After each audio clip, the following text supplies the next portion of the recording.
The quiet desert countryside outside Gaborone, capital of Botswana in southern Africa, is playing host to its first ever feature film. Oscar-winning director Anthony Minghella is here to bring best-selling novel The #1 Ladies Detective Agency to the screen. And turning over. Marker.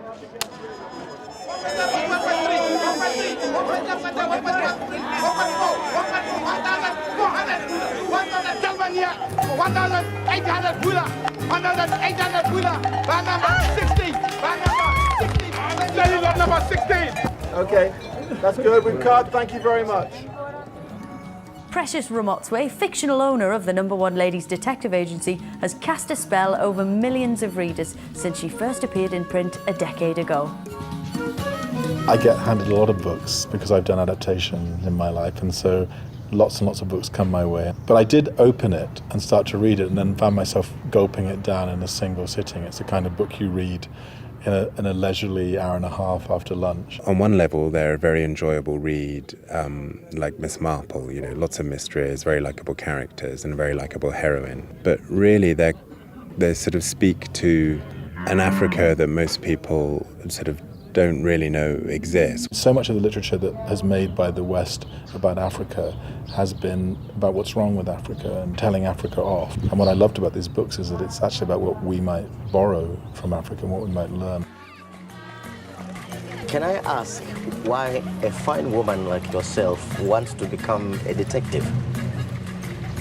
Because I love my country, Botswana, and I love Africa, and I want to do good with the time God has given me. Botswana is as big a character in the novel as its leading lady. But the country had no film industry, making it risky and expensive to set the film here. However, Minghella and his team wouldn't be put off. From the early days, we fought tooth and nail to film this in Botswana because it looks so distinctly different. If I think about the films I've made, The English Patient, the hotel in Cairo was in the Lido at Naples, in Venice. The Opera House in Ripley in Rome was in Naples. You almost never get to shoot the locations that your material's set in. To come to a country where there is no infrastructure presents all kinds of problems, you know, just from customs problems of bringing all your equipment in to bureaucracy problems of trying to make people understand what a night shoot is. All our film has to go every night to Cape Town and get processed there and sent back. So the delay from when we shoot something to when we see it again can be 3 or 4 days. So that leads to a certain amount of nervousness as to whether we got the scene or we didn't. That looked great, guys. Well done. Because it's a new film culture here, you're like if you ask for a chair, you'll get a table or 4 tables, and people will be very generous with the tables, except you need the chair. Let's go in the shade and talk. About what? About the law. Not least of the problems they faced was the lack of a leading lady. We began casting last August, and we were probably casting for 8 months, and it looked less and less likely that we were going to find the right person, really almost until the last minute. I think we were probably a week away from abandoning the film this year. In which case, I'm a very nasty lady indeed. We were looking for a woman in her mid-30s, black and of traditional build. And often I think if you're an actor and you are all of those things, by the time you're in your mid-30s, you might have found something else to do because there just aren't many roles for that kind of type. Mara Motswe is a very, very well-known character and much loved. So there's no leeway to change her type slightly, make her younger, make her thinner, you know, make her white, you know. I mean, that was not going to fly, obviously. At the last minute, American R&B singer Jill Scott stepped into the shoes of Mara Motswe. It's her first leading actress role. So, what does a man do with 4,000 pula?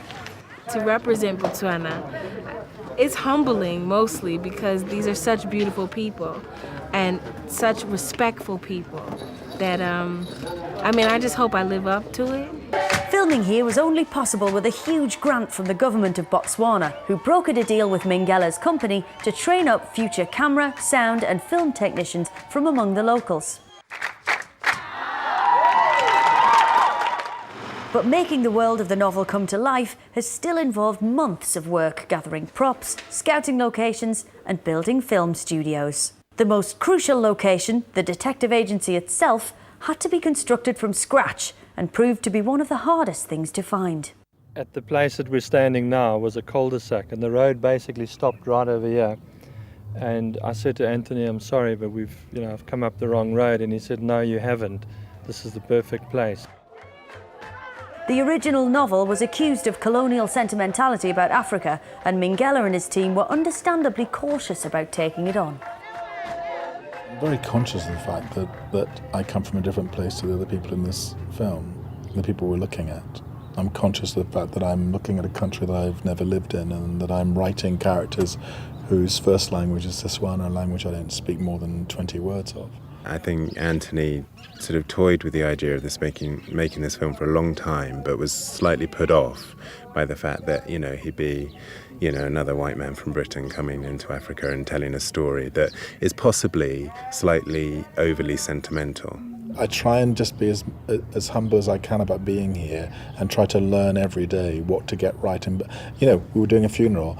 The village told me what I was doing right, what I was doing wrong. They took over. They showed me and showed the crew how this thing should happen.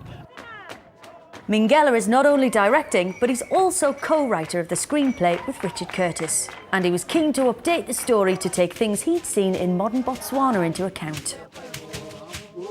I remember the first time I came here, I went to a village and I saw a kotla, the sort of customary law playing out with the elders around, doing a kind of open-air magistrate's court where the whole village is involved in adjudicating a crime. And in the middle of it, I saw somebody with a Bluetooth earpiece.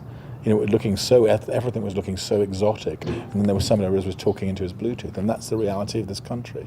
Is this the 21st century, or did I slip without realizing into a time warp? What are you talking about? At Secretarial College in history class, we were told of a former time before computers, when typing was done on machines and our country was called Botswana land and dinosaurs roamed the earth.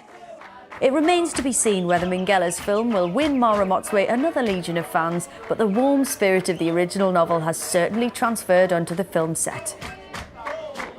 From a photographic point of view, it's just the most amazing place to work in because the light here is so beautiful. This is a miracle to be shooting here. It's fantastic. We can't be wrong wherever we point the camera because it's just unique and magical. So, while this may be the first film shot here, it seems unlikely to be the last. Okay, we're practicing.